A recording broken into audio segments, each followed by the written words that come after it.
All right, check out this customizable audio player. I am so obsessed. This is something I've been literally wanting since like iTunes 2005, and it's finally here. I have full control over what my columns are. I mean, look at this. Music only lets me do like the title, the artist, the album, and the genre. Like, that has driven me crazy forever. So now we've got this audio player where we can add unlimited columns, name them whatever we want. This is music organization and custom metadata like no other. And this is the free version of the app. You have access to all of this for free. Quick preview. I also really love the playlist because for once we have sub playlists. That is so handy because look at how I have this. My catalog playlist, I can expand it and I can name these sub-playlists whatever I want. I've personally named it based on kind of like genre / vibe. This one's my fruit playlist and the subcategories are kind of the same. Like, funny story, the reason it's called fruit is because these are my beats. These are basically the instrumentals that I write to, and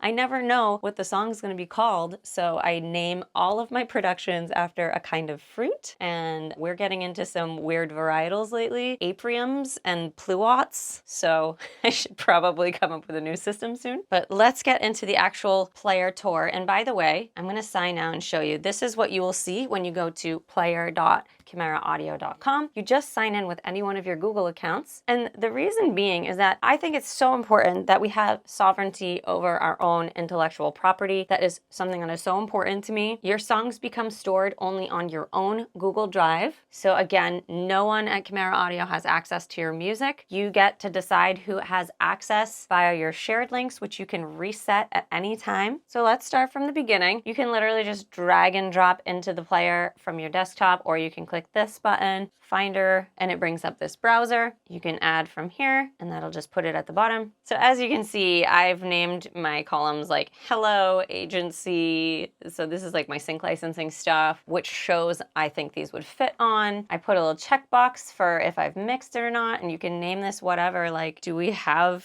album art for this? No, yes, no. So when you just click this plus button, you can add any kind of column, either text or tags, numbers. Maybe you want to put track order for your album, and that will be an easy way to just sort this by track numbers. 5-star ratings. Sometimes I rate my own songs just for my own reasons. That checkbox. Date. You can maybe add a date column where that date means whatever you say it means. Maybe it's your album release date. Maybe it's your single releases. All totally up to you. This circle right here, this column is actually the row color. So I have like color coded a couple of these. You can pick any color or you can customize your color, you know, whatever floats your boat. I don't really like that color. I'm gonna undo it. That's just no color. The next column is where you enable or disable downloading. This is huge. So you can just toggle them on or off. I have it defaulted to be off, so you can decide if you want to turn that on, and whoever you're sharing this with via these share links, they have access to click download or not. Then there's this cute little button here. This is to add memo. You can add notes or whatever. You can even type in your lyrics and have them right there. Maybe you want to type in your co-writer's IPI numbers or BMIS, CAP, CSAC, PRS,